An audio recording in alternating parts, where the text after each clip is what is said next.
कृष्ण गोविंद हरे मुरारे, हे नाथ नारायण वासुदेवा। श्री कृष्ण गोविंद हरे मुरारे, हे नाथ नारायण वासुदेवा। कल की कथा में कहा ये शरीर किसका है, तो इस प्रकार अंत में शृगाल और कुत्ता ने कहा था कि अग्नि संस्कार जिनका नहीं होता है वो शरीर हमें खाने को मिल जाता है, इसलिए इस शरीर पर हमारा अधिकार है। इस प्रकार इस शरीर पर हर कोई अपना अधिकार तो जमाता है। कुछ समझ में नहीं आता कि इस पर वस्तुतः किसका अधिकार है। प्रभु कहते हैं ये शरीर किसी का भी नहीं है, मैंने जीव को दिया है, ये शरीर मेरा है, क्योंकि मैंने कृपा करके दिया है। भगवान कहते हैं ये शरीर किसी का भी नहीं है, मैंने जीव को दिया है, ये शरीर मेरा है, क्योंकि मैंने कृपा करके दिया है। देवदत्तम यम लब्ध्वा निर्लोकम जितेंद्रिया, यो नाद्रियेत त्वत्तदा पादो स सोच्यो हृदात्मवश्चका। ये मानव शरीर आपने अत्यंत कृपा करके संसार के मानवों को दिया। जो मनुष्य इसे प्राप्त करने के बाद अपनी इंद्रियों को नियंत्रण में नहीं रखता है तथा आपके चरणों की शरण नहीं लेता है, उसका जीवन अत्यंत शोचनीय है। वह स्वयं अपने आप को धोखा दे रहा है। ये शरीर सांसारिक सुख उपभोग के लिए नहीं दिया गया है। रामचरितमानस में भी कहा गया है, आकर 4,84,000 और जोन भ्रमत यह जीव अवनाशी, कबहुँ कर करुणा नर देई और देते ईश्व हेतु सनेई। और नर तन भव बारिद कहूँ बेरो, सम्मुख मरुत अनुग्रह मेरो।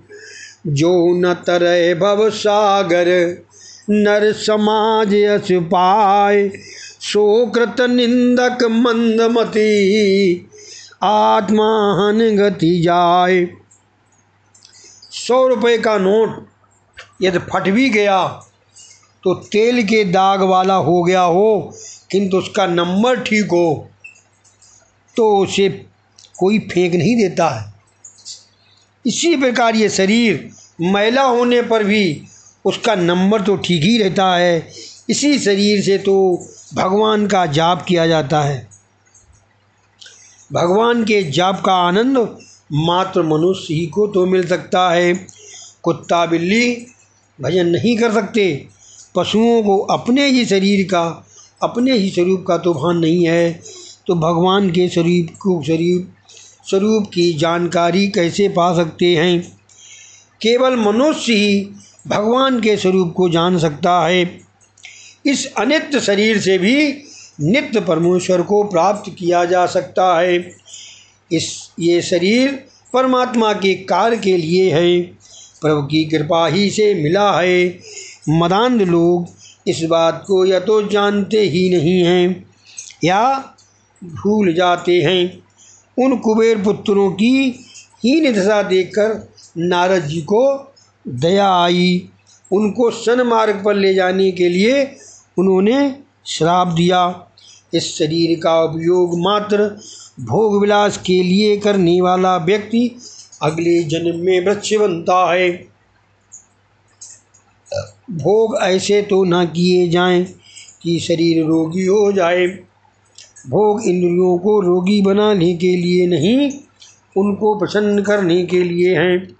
समय और संपत्ति का उपयोग मात्र भोग विलास में करने वाला व्यक्ति अगले अवतार में वृक्ष बनता है। पापी को वृक्ष का जन्म मिलता है। वृक्ष जड़ नहीं है, ये तो पाप योनि है। वक्ष को 6 स्त्रियों के भांत भांत के प्रहार सहने पड़ते हैं। नारद जी ने श्राप दिया कि ये दोनों यक्ष संपत्ति के कारण मदांध स्त्री भोगी विलासी हो गए हैं, सो स्थावर पन प्राप्त करने योग्य हैं। ऐसे भोगियों को वृक्ष का जन्म मिले। साप सुनते ही नल कुबेर और मणग्रीव पछताने लगे। वे नारद जी की शरण में आए। क्षमा करो मुनिवर, क्षमा करो। नारद जी ने कृपा करके उन दोनों को गोकुल में वृक्षावतार दिया। नंद बाबा के आंगन में तुम दोनों का जन्म होगा और कन्हैया का चरण स्पर्श तुम्हारा उद्धार होगा। वह साप था या आशीर्वाद। उद्धव जैसे साधु जन तो वृंदावन में वृक्ष के रूप में जन्म लेना चाहते हैं। रसखान ने लिखा है ना।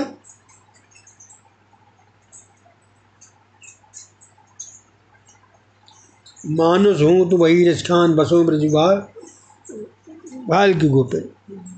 विषय भोग में रममाण रहने वाले को अगले जन्म में वृक्ष का अवतार लेना पड़ता है। नारद जी ने शाप तो दिया, किंतु संतों का क्रोध, संतों का शाप भी हमेशा आशीर्वाद सा होता है। गोकुल में वृक्षों का अवतार लेने की अभिलाषा तो महान ऋषियों की भी होती है। उद्धव जी कहते हैं, आशा महो चरण रेणु जुषामहम श्याम वृंदावने किमप गुलमल तौषधीनाम या दुस्तजम स्वजन मार्यम पथम चहित्वा भेजुम कुंदम पदवी सुधिविगे मृग्याम। अहो, अत्याज्य स्वजन और आर्य मार्ग का त्याग करके वेदों के लिए भी खोजने योग्य श्री कृष्ण की पदवी इन गोपियों ने पाई है।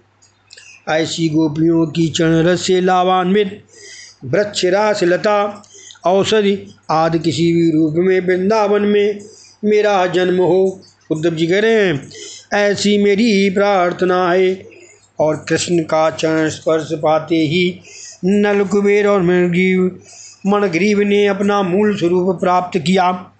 दोनों वृक्षों का उद्धार हुआ। अब नल कुबेर और मणग्रीव प्रभु की स्तुति करने लगे।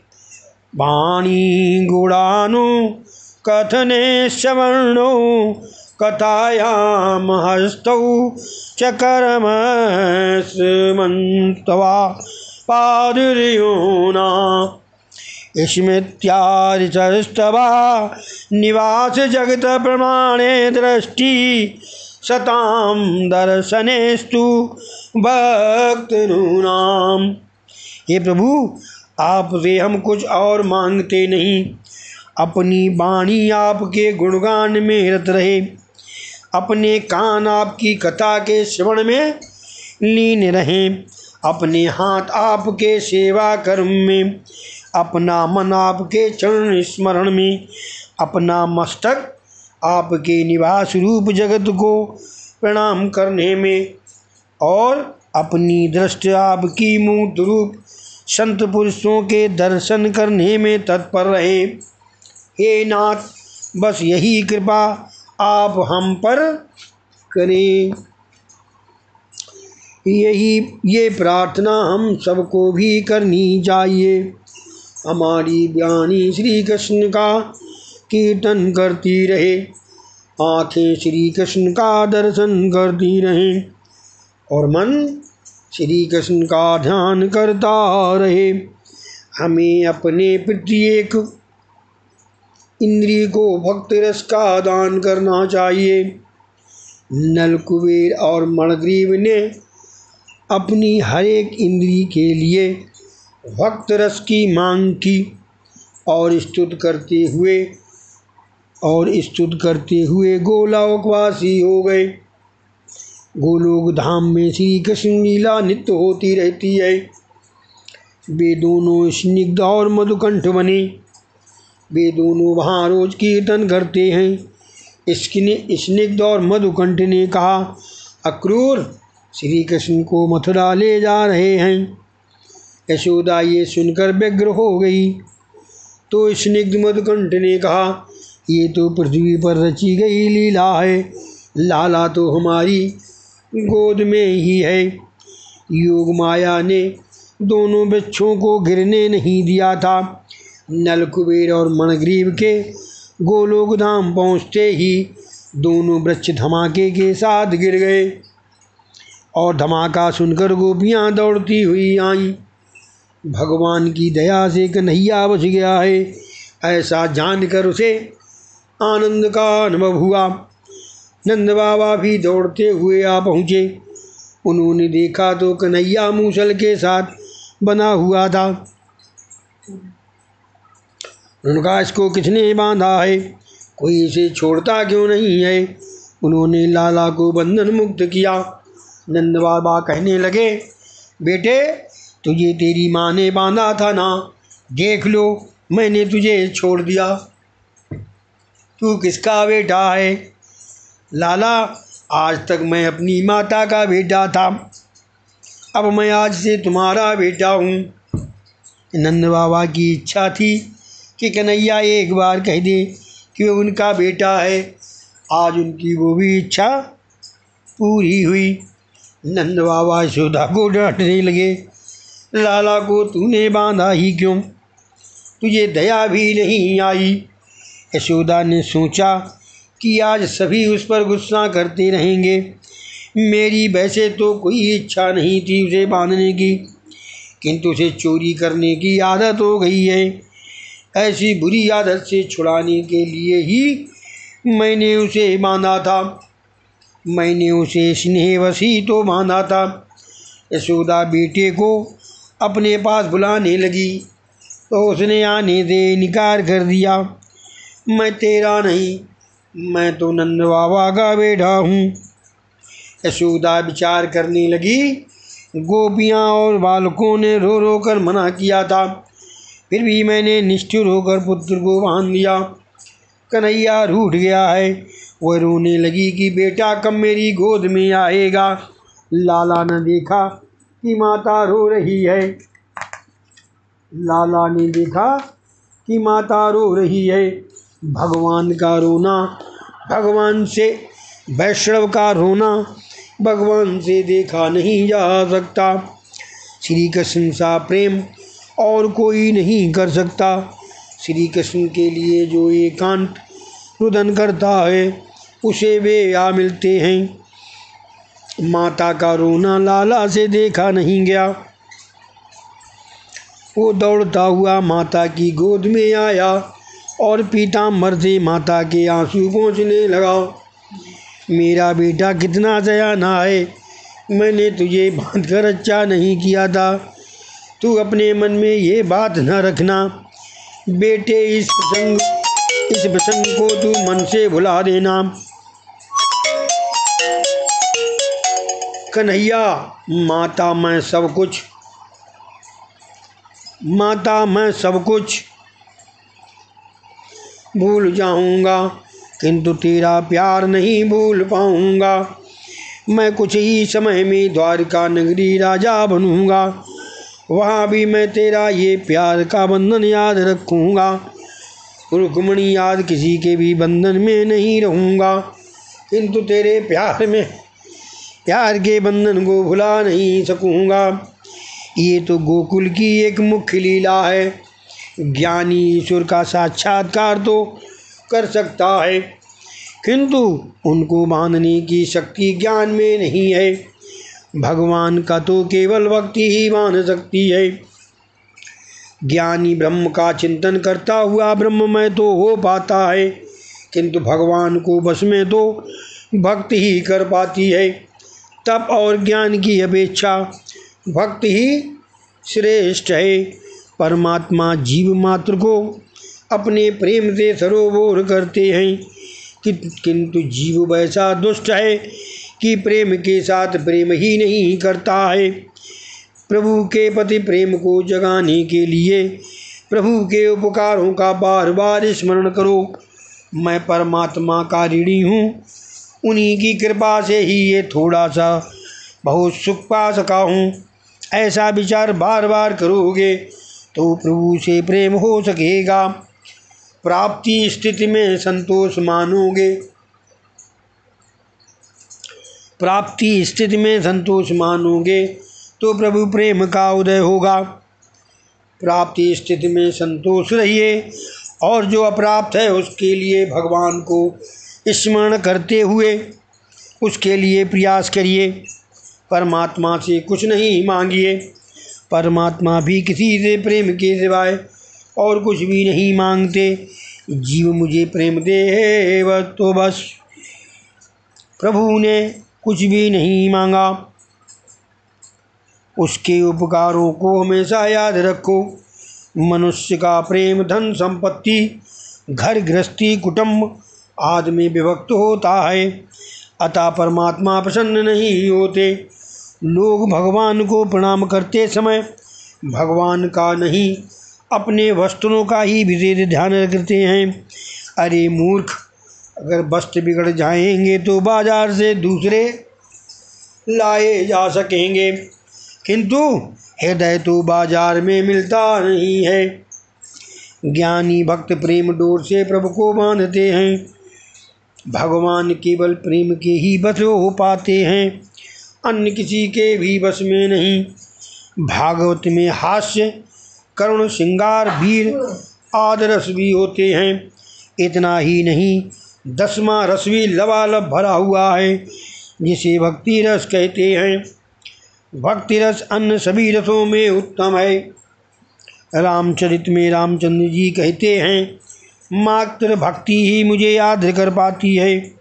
भक्ति को अन्य किसी भी आलम्बन की आवश्यकता नहीं है, ये तो स्वतंत्र ही है।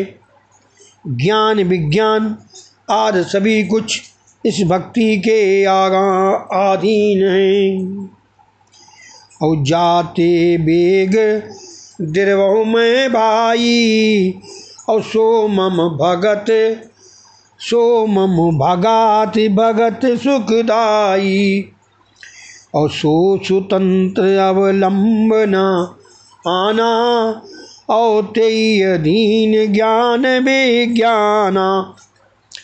ऐसी भक्ति की महिमा है। ज्ञानी माया के आवरण युक्त ब्रह्म का दर्शन करते हैं। ज्ञानी को कीर्ति आदि की चाह होती है। निरावृत्ति आवरण रहित ब्रह्म का साक्षात्कार हो तो केवल गोपियों ने ही किया है। जब तक जीव निर्दोष नहीं हो पाता तब तक ईश्वर का दर्शन पा नहीं सकता। साधु बनने की नहीं, सरल होने की आवश्यकता है। अंदर के विकारों को दूर करना ही होगा। दोनों वृक्षों का तो उद्धार हुआ, किंतु उस मूसल का उद्धार क्यों नहीं हुआ? श्री कृष्ण दोनों वृक्षों के बीच में से उस पार निकल गए थे, जबकि मूसल तो टेढ़ा होकर इस ओर ही रह गया था। प्रभु ने वृक्षों के अंदर प्रवेश किया तो उनका उद्धार हो गया। जिसके अंतर्देश में भगवान का प्रवेश होता है उसका उद्धार हो जाता है। यदि वे अंतर में आएंगे तो हमारा भी उद्धार हो जाएगा। दामोदर लीला द्वारा भगवान जगत से कहते हैं कि जब जीव मुझे बांधता है तब मैं उसके बंधन को छुड़ाता हूँ। सुखदेव जी वर्णन कर रहे हैं, कई बार गोपियाँ यशोदा के घर आकर कन्हैया को अपने घर ले जाने को कहती थी। कन्हैया तू मेरे घर आएगा? तो कन्हैया पूछता, तुम्हारे घर तो आऊँ, किंतु तुम मुझे क्या दोगी? गोपियाँ पूछती, क्या चाहिए तुझे? कन्हैया का कहता, माखन। कितना दोगी? गोपियाँ पूछती, कितना चाहिए तुझे? तो कन्हैया अपनी दोनों बाहें फैलाकर कहता, इतना। तो गोपी पूछती, इतना सारा माखन तू कैसे खा सकेगा? कन्हैया, मैं तो कुछ भी नहीं खाऊंगा, मुझे तो अपने मित्रों में माखन बांटना है, अपने मित्रों को खिलाना है। ईश्वर औरों को देकर प्रसन्न होते हैं। खाने वाले की अपेक्षा औरों को प्रेम से खिलाने वाले को अधिक आनंद मिलता है। मन माखन सा कोमल हो पाए और जीवन मिश्री सा मधुर, तो कन्हैया अवश्य आएगा। इति श्री अद्य कथायाम समाप्तम। बोलो श्री कृष्ण जी महाराज की जय। हरे कृष्णा कृष्णा कृष्ण हरे हरे, हरे राम हरे